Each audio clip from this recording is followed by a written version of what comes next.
कई लोगों का एक प्रश्न रहता है कि जो भगवान की पूजा पाठ नहीं करते और पापी आचरण करते हैं वो बड़े सुख में रहते हैं, अच्छे से रहते हैं। और एक तरफ देखा जाए कि जो भगवान की पूजा आराधना करते हैं, पूजा पाठ नाम जप करते हैं, वो कष्ट में रहते हैं। ऐसे बहुत लोगों का सवाल रहता है। तो आज हम इसी में बात करने वाले हैं। जय श्री राम दोस्तों, आपका स्वागत है हमारे चैनल एक्टिव हनुमान जी पर। इस कथा को जानने के लिए वीडियो को आखिरी तक अवश्य देखिएगा।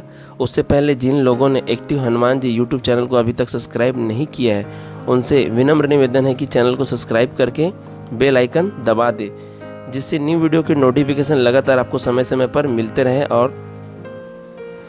और इन जानकारियों का आप लाभ उठा सकें। चलिए बिना देरी किए राम जी का नाम लेकर इस जानकारी को शुरुआत करते हैं। क्या है, हमारे प्रभु का जो नाम नहीं लेते वो जो है लौकिक पदार्थों से भरा पूर्ण होता है, सुखों से वो पूर्ण होता है। देखो मैं बता रहा हूँ, हमारे भागवतिक विधान में एक सिस्टम है जो मैं बता रहा हूँ आपको। जो भगवत विमुख से रहते हैं वो पापी आचरण, अधर्म आचरण और अनेक प्रकार के जो है अधर्म आचरण करते रहते हैं। और आप लोगों को वो सुखी नज़र आ रहा है, ऐसा नहीं है। उसके जो है कुछ पुण्य जो होते हैं, उसके जो पुण्य होते हैं उसकी वजह से ऐसा हो रहा होता है। हमारे भागवतिक विधान में सिस्टम है, जो उनके जो पुण्य होते हैं उसको भुगाने के लिए उनके जो है ना, उनके जो पुण्य वहाँ है उनको पहले भेजा जाता है कि पहले इनको पुण्य भोगने दो। इसलिए उनके जो पुण्य होते हैं वो भेजते हैं, क्योंकि अगर उसे वो दुख मिलेगा, अगर उनको दुख मिलेगा तो जो हमारे जो पुण्य है ना वो इनको सहयोगी बन जाएंगे, और सहयोगी बन जाएंगे तो फिर वो पाप कर्म नहीं कर पाएगा। इसलिए पहले पुण्य को भेजा जाता है, पुण्य भोग ले, फिर उसके बाद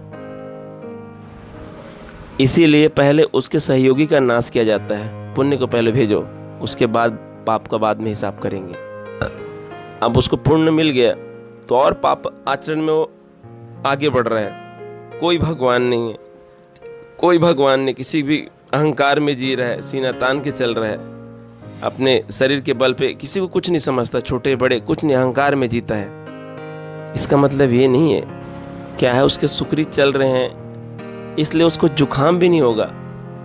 उसके जो सुकृत पुण्य जो चल रहे हैं उसके कारण उसको जुखाम भी नहीं होगा, ना जुखाम होगा, ना उनकी तबीयत खराब होगी, कुछ नहीं होगा, एकदम अच्छे रहेंगे। वो बार बार यही सोचते हैं पापी आचरण करो, अरे कोई भगवान नहीं है, कुछ नहीं है,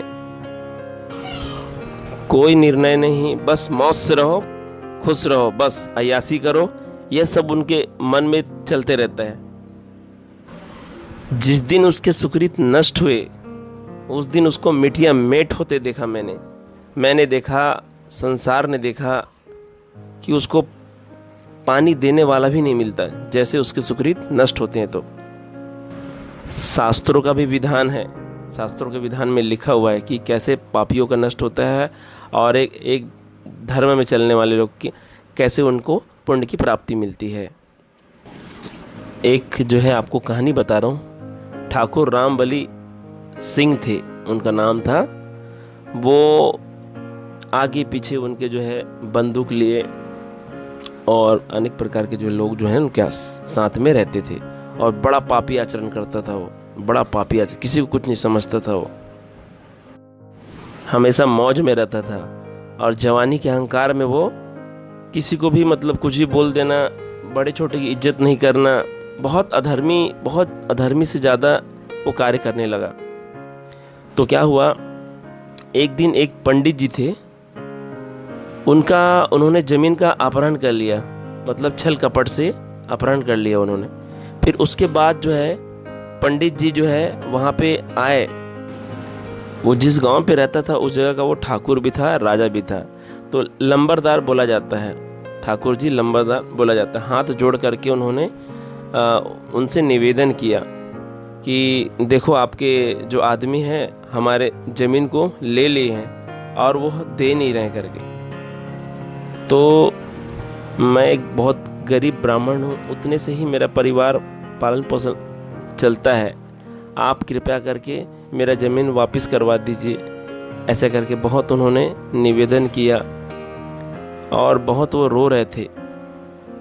लेकिन तो ब्राह्मण को उल्टा वो जो है ठाकुर जो है उसको गाली गलौज करने लगा, ऐसे करके जो है बोलने लगा और बहुत सारी बातें उसको कड़वा जो है बोला गया। और रोते रोते उनके चरण में भी गिर गए पंडित जी, प्रणाम किए, उसके बाद भी उसे धुतकार दिया गया। रोते रोते वो पंडित जी अपने घर आ गए। आज वही ठाकुर, वही आदमी उसके घर में, उसके साथ उसे पानी देने वाला व्यक्ति भी नहीं है। आज उसके कुल में कोई पानी देने वाला भी व्यक्ति नहीं है। उसके 4 लड़के थे, उसमें से उसका जो बड़ा लड़का था भयानक कैंसर से उसकी मृत्यु हो गई। दूसरे का उसका बुद्धि भ्रष्ट हो गया, उसका दिमाग खराब हो गया। तीसरे लड़के का टांग टूट गया, एक टांग ही नहीं था उसका, अपाहिज हो गया था। चौथा जो था वो उसको मतलब वही देख रेख करता था और जो भी है मतलब जितने भी है कारोबार का वही, उसको ऐसा भयानक पीलिया हुआ कि पीलिया से ही ख़त्म हो गया वो। और बचा जो ठाकुर है, अफीम, चरस और नशीले पदार्थों का वो सेवन करता था। उसे ऐसे भयानक बीमारी हुई कि मैं क्या बताऊं। जितने लोग आजू बाजू में बंदूक लेके खड़े रहते थे ना, उसके आजू बाजू मक्खी मारने वाला भी कोई नहीं था। ऐसे भयानक बीमारी हुई उसको, ठाकुर को। देखो भागवतिक विधान में एक सिस्टम है, जब आप पाप कर्म करेंगे, गलत आचरण करेंगे ना, तो आपको पुण्य को जल्दी से जल्दी वहां से फेंका जाता है, जल्दी से जल्दी वहां से फेंका जाता है। तभी तो उसका नाश शुरू होगा। जब पुण्य फेंकेंगे तभी उसका जो है नाश जो है शुरू होगा। और एक तरफ जब आप भगवतिक कार्य कर रहे हो, जब आप संभल रहे हो, तब उसी समय भागवतिक में एक सिस्टम है कि जितने भी आपके जो पाप कर्म होते हैं वो फटाफट वहां से भेजे जाते हैं कि आपको कोई बाधा ना पहुंचा सके। और जो आपके जो भक्ति मार्ग में हो, पूजा पाठ कर रहे हो, वो आपके जो पुण्य जो पाप है ना, वो धीरे धीरे नष्ट होने चालू जाता है। ये पूजा पाठ से, नाम जप से आपको कोई नुकसान ना पहुंचा सके, कोई कष्ट ना हो करके, इसीलिए आपके जो पाप कर्मों को भेजा जाता है। और उसके बाद जो है आपका जितने भी गोडाउन में पाप कर्म किए हुए हैं आपके, उस सब को खाली किया जाता है ना। वो कौन करता है? जो आपके पुण्य है, जो आप पूजा पाठ कर रहे हो। इस गोडाउन में जो पाप रखा हुआ है वो खाली होता है और पुण्य वहाँ पे जमा होते जाता है। क्योंकि अभी वो धर्म निष्ठा में है, उसको उस चीज़ को काट सकता है वो।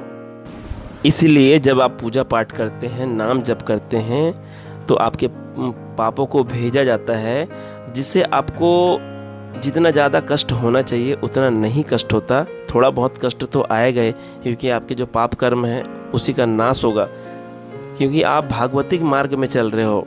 और जैसे आपके सुकृत नष्ट हुए, आपके पाप नष्ट हुए, और अगले कई जन्मों के जो है पुण्य और इस जन्म के जो सुकृत बने हैं जो पुण्य का, वो दोनों जिस दिन मिल गए, आपके पाप नष्ट हुए, उस दिन पूरे त्रिभुवन में उसकी जय जयकार होगी।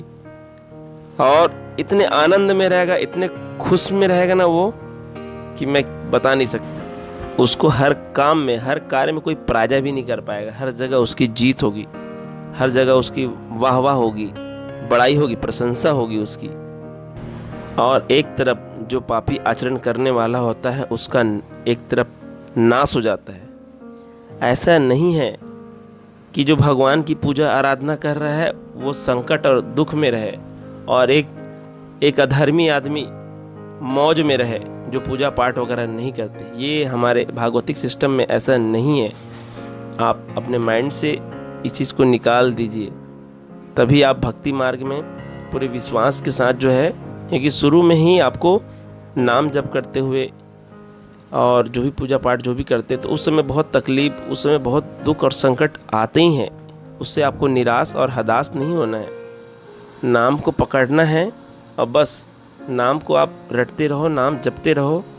जो आपके जितने भी पाप कर्म हैं वो धीरे धीरे नष्ट होना चालू हो जाएंगे और आपको आगे फिर सुखों की प्राप्ति और आनंद मिलना चालू हो जाएगा।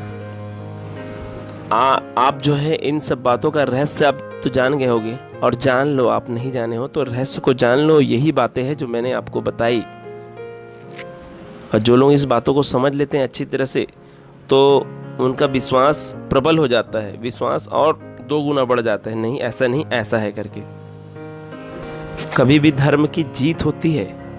हाँ, कुछ पल के लिए धर्म लड़खड़ाएगा जरूर, लेकिन उसके सामने किसी मजाल नहीं कि टिक पाए। सच्चाई के सामने थोड़ा सा लेट लगेगा, लेकिन टिक कोई नहीं सकता, कोई नहीं टिक सकता। दोस्तों, इस वीडियो के जरिए हम आप तक मोटिवेट करने वाली जो भी बातें होगी वह हम आप तक यही संदेश देना चाहते हैं। हमारा यही उद्देश्य है। कथा अच्छी लगी हो तो कमेंट में जय श्री राम लिखना मत भूलिएगा, जिससे दास का मनोबल लगातार बढ़ता रहे और अच्छे प्रेरणादायक वीडियो आपको प्रस्तुत करता रहूं। आपसे निवेदन है, अगर आपके आसपास भी राम नाम का कोई भी अनुभव हो या किसी प्रकार का चमत्कार हुआ हो तो हमारे व्हाट्सएप में आप भेज सकते हैं। व्हाट्सएप नंबर जो है वीडियो की स्क्रीन में दिया हुआ है। अभी तक के लिए इतना ही, मिलते हैं एक नए टॉपिक के साथ। प्रेम से बोलिए, सब मिलकर बोलिए, जय श्री राम, जय श्री राम।